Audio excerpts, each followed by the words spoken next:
Hello, hello, hello, hello. It is Saturday evening.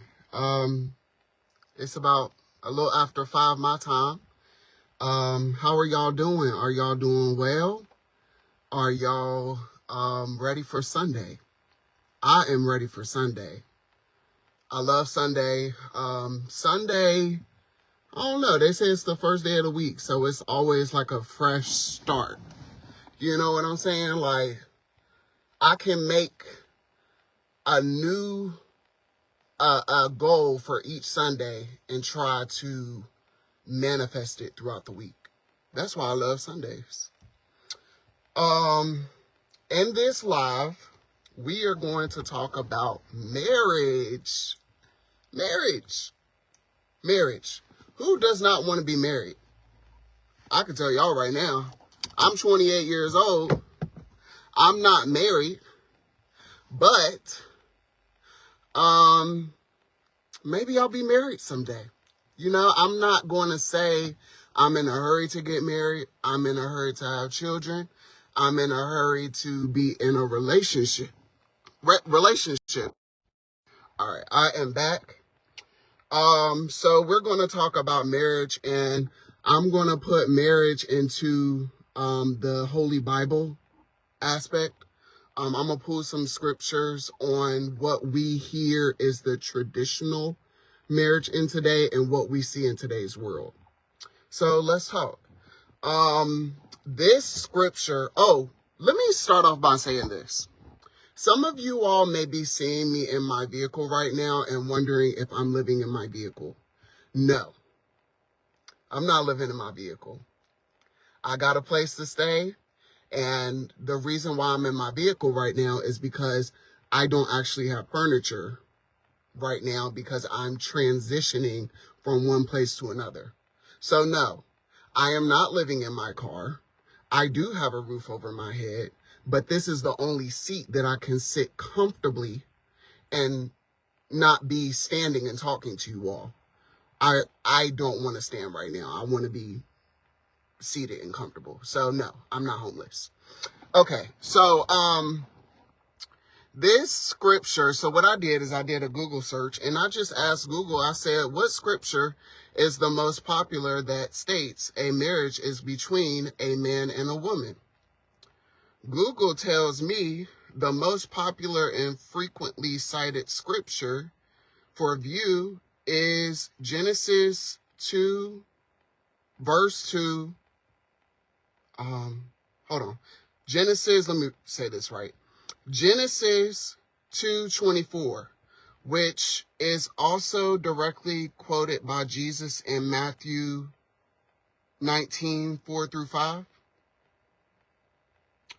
So, okay. So, is this the scripture? This might be the summary because it's saying key passages. Okay, so Genesis 2:24. It states that a man leaves his parents to cleave to his wife, and the two become one flesh. I'm going to read that again. Genesis 2:24 states that a man leaves his parents to cleave to his wife, and the two become one flesh. Okay. So Matthew 19:4 through 5 says that this is quoted directly by Jesus. Okay, records Jesus referencing to the creation account, noting that God made them male and female, from the beginning, and joined them as one.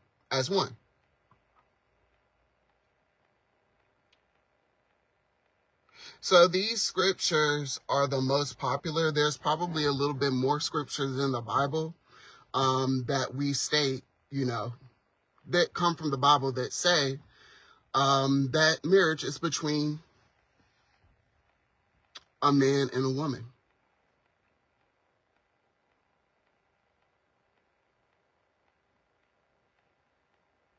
Okay. It's between a man and a woman. What are we seeing today when we go to work, when we go to the grocery store, when we having a meal? What are we seeing our neighbors doing? What are we seeing our coworkers doing? What are we seeing this nation doing? I'm seeing people married by the same sex. I'm seeing men married with other men. I'm seeing women married with other women. I'm seeing multiple men, more than two men, more than two women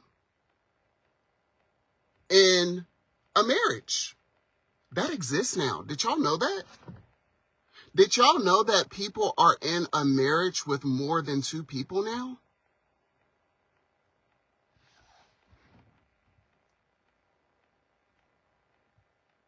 It's happening. Wake up. That's not the norm anymore, y'all. That's not the norm. So why is there an issue with it?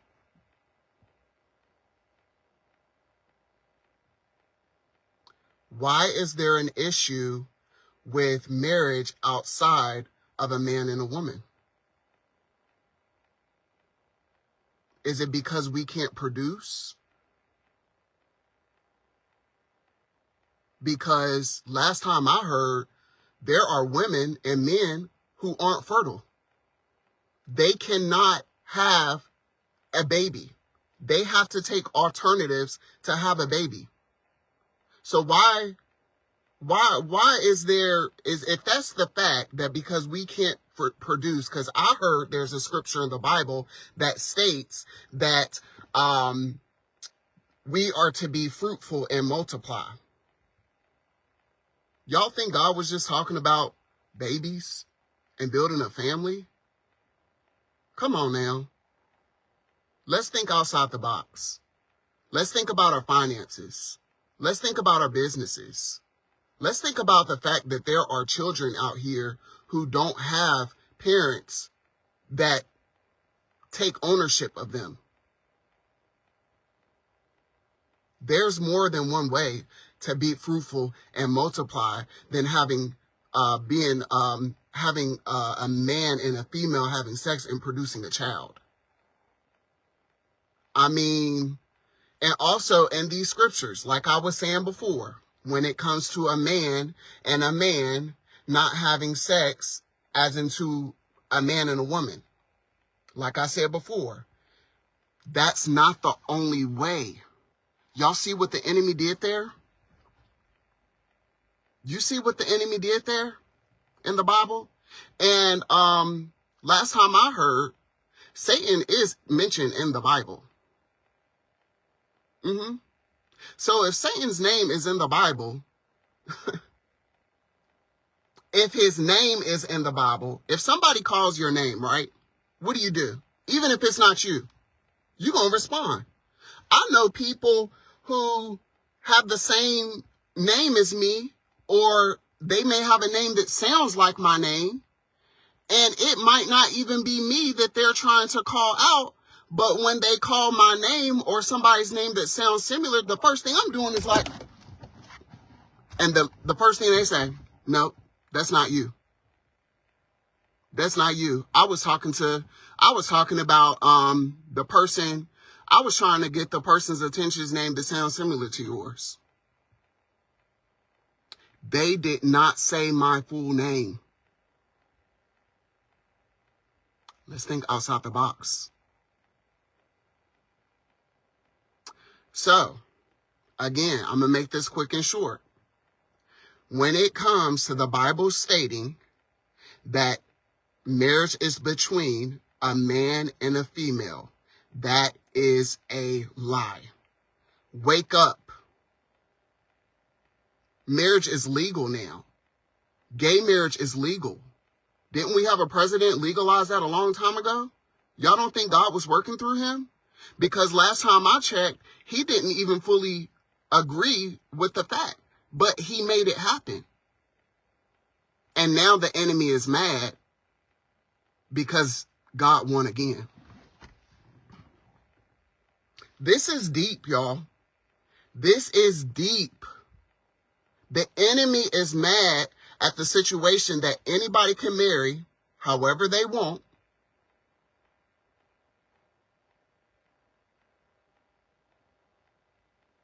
That's why. This is why when we go to the four walls of the church, the pastors, they don't want to marry a man and a man. They don't want to marry a woman and a woman. They don't want to marry a straight couple that's more than a set of man and a woman. Just one man and a woman. Because like I was saying before, there are marriages now that include more than one straight man and a woman. There are marriages that exist now where there's two straight men and two straight women.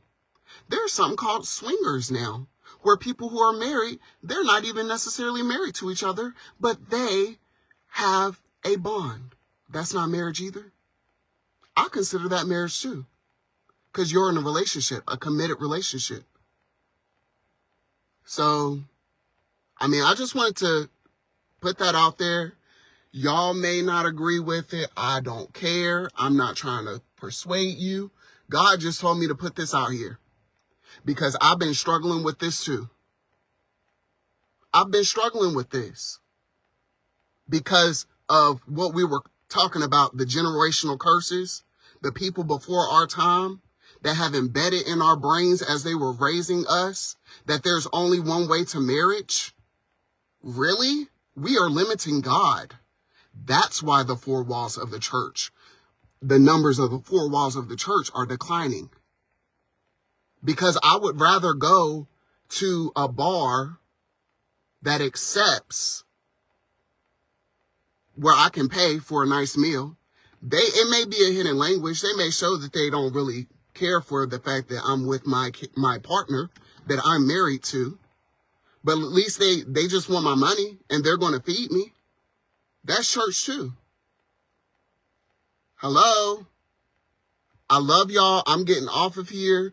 Like I said, no, I am not homeless. I do not live in my car.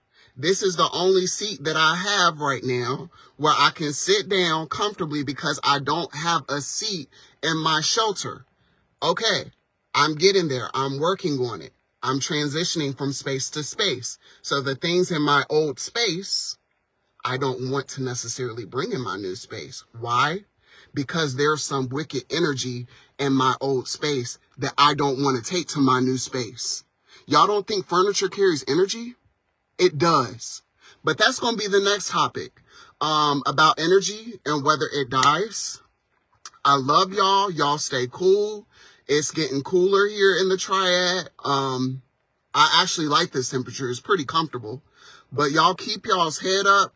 Y'all stay cool and don't let these demons out here get to your head to where the fact that you make them your God. Because, like I said, the demons, the people in the church, the four walls of the church, they act like they're so holy. They act like the Bible is so holy. They act like the devil isn't in the Bible. Well, guess what? He is. I love y'all. Y'all take care. Bye.